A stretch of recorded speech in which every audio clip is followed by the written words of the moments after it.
Hello বন্ধুরা, তোমরা সবাই কেমন আছো? আশা করি তোমরা সবাই খুব ভালো আছো। আমিও বেশ ভালো আছি। তো বন্ধুরা, আমি আজকে চলে এসেছি বাজারে। আজকে দিনটি হচ্ছে শনিবার। তো শনি মন্দিরের পাশে দেখলাম কয়েকজন গরিব বসে রয়েছে। তো তাদেরকে আমি ভাবলাম বিস্কিট কিনে নিয়ে দেই। তারা ভেবেছিলাম অন্য কিছু করব। তো যাই হোক, আজকে হঠাৎ করে যখন আমি চলে এসেছি দেখে পরে আমার খুব মায়া লাগছিল। তো যতটুকু সামর্থ্য আমি ততটুকুই আজকে করছি।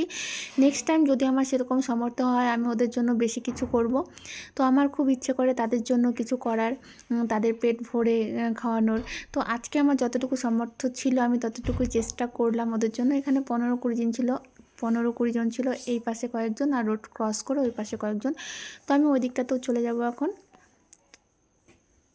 তো বন্ধুরা, এতটুকুই বলবো, তোমাদের ভালোবাসা আশীর্বাদ যদি আমার মাথার উপরে থাকে তাহলে হয়তো আমি তাদের জন্য কিছু করতে পারবো।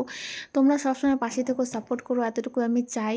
আর আমি নিজের জন্য কিছু করতে চাই না, আমি এদের জন্য, আমার ছেলে মেয়ের জন্য ভবিষ্যতে কিছু করতে চাই। এখানে